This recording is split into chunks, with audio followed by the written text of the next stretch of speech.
Essula ey'omunaana. Ne Sawulo yasiima okuttibwa kwe. Ne wabaawo ku lunaku olwo okuyigganyizibwa kunene ku kkanisa eyali mu Yerusaalemi. Bonna ne basaasaanira mu nsi z'e Buyudaaya ne Samaliya, wabula abatume. Abantu abaatya Katonda ne baziika Suteefano ne bamukaabira nnyo. Naye Sawulo n'agirira ekkanisa ekyejo kingi, ng'ayingira mu buli nju ng'awalula abasajja n'abakazi n'abateeka mu kkomera. Awo abo abaasaasaana ne bagenda nga babuulira ekigambo. Firipo n'aserengeta mu kibuga eky'e Samaliya n'ababuulira Kristo. Ebibiina ne biwulira n'omwoyo gumu ebigambo Firipo by'ayogedde, bwe baawulira ne balaba ebyamagero ge yakolanga. Kubanga bangi kuba abaaliko dayimooni ne babavangako nga bakaaba n'eddoboozi ddene, ne bawonanga bangi abaali balwadde okukoozimba n'abalema. Essanyu lingi ne libeera mu kibuga omwo. Naye waaliwo omuntu omu erinnya lye Simooni eyakolanga eddogo edda mu kibuga omwo n'awuniikirizanga eggwanga ly'e Samaliya ng'agamba nti ye mukulu. Ne bamuwuliranga bonna okuva ku muto okutuuka ku mukulu nga bagamba nti omuntu ono ge maanyi ga Katonda agayitibwa amangi. Ne bamuwuliranga kubanga ennaku nnyingi yabawuniikirizanga n'okuloga kwe. Naye bwe bakkiriza Firipo ng'abuulira enjiri ey'obwakabaka bwa Katonda n'erinnya lya Yesu Kristo, ne babatizibwa abasajja n'abakazi.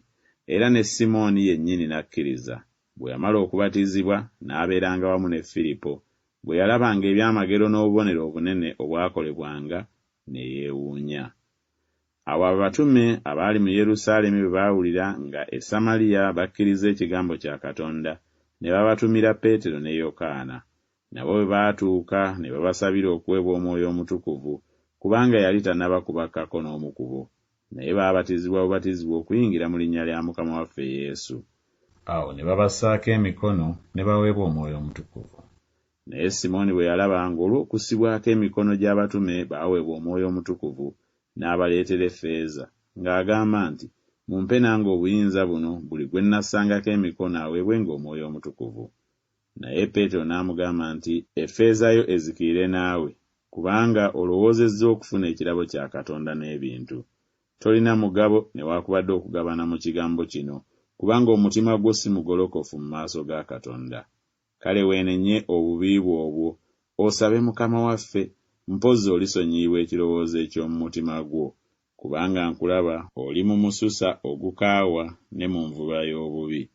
Simooni n'addamu n'agamba nti, munsabiremu eri Mukama ebigambo ebyo bye mwogedde bireme okumbaako n'ekimu. Awo bwe baamala okutegeeza n'okuwulira ekigambo kya Mukama waffe ne baddayo e Yerusaalemi ne babuulira enjiri mu mbuga nnyingi ez'Abasamaliya. Naye malayika wa Mukama n'agamba Firipo ng'ayogera nti, golokoka ogende obukiika obwa ddyo okutuuka mu kkubo eriserengeta okuva mu Yerusaalemi okutuuka e Gaaza. Ekkubo eryo lya ddungu. N'agolokoka n'agenda. Kale laba, omuntu Omwesiyopya, omulaawe omukungu wa Kandake kabaka omukazi ow'Abaesiyopya, eyali omuwanika w'ebintu bye byonna, yali azze e Yerusaalemi okusinza. Yali addayo n'atuula mu ggaali lye n'asoma nnabbi Isaaya. Omwoyo n'agamba Firipo nti, sembera weegatte n'eggaali eryo. N'addukana Firipo n'amuwulira ng'asoma nnabbi Isaaya, n'agamba nti, obitegedde by'osoma? N'agamba nti, nnyinza ntya wabula nga waliwo anandagirira? Ne yeegayirira Firipo alinnye atuule naye. Mu kifo awawandiikibwa we yali asoma we wagamba nti, yatwalibwa okuttibwa ng'endiga, era ng'omwana gw'endiga mu maaso g'omusazi w'ebyoya bwe gusirika. Bwe kityo teyayasamya kamwa ke. Mu kwetoowaza kwe omusango gwe gwaggyibwawo, ekika ky'ani alikinnyonnyola, kubanga obulamu bwe buggyibwa mu nsi. Omulaawe n'addamu Firipo n'agamba nti, nkwegayiridde, nnabbi yayogera ku ani ebigambo bino? Bibye yekka oba bya muntu mulala? Firipo n'ayasama akamwa ke n'asookera ku kyawandiikibwa kino n'amubuulira Yesu. Awo bwe baali batambula mu kkubo ne batuuka awaali amazzi, omulaawe n'agamba nti, laba, amazzi, kiki ekindobera okubatizibwa? Firipo n'agamba nti, obanga okkiriza n'omutima gwo gwonna, kirungi. N'addamu n'agamba nti, nzikirizza Yesu Kristo nga ye Mwana wa Katonda. N'alagira eggaali okuyimirira, ne bakka bombi mu mazzi. Firipo n'omulaawe n'amubatiza. Bwe baava mu mazzi, Omwoyo gwa Mukama n'atwala Firipo, omulaawe n'atamulaba nate, kubanga yagenda ng'asanyuka. Naye Firipo yalabikira mu Azoto. Bwe yayita n'abuulira mu bibuga byonna okutuuka e Kayisaliya.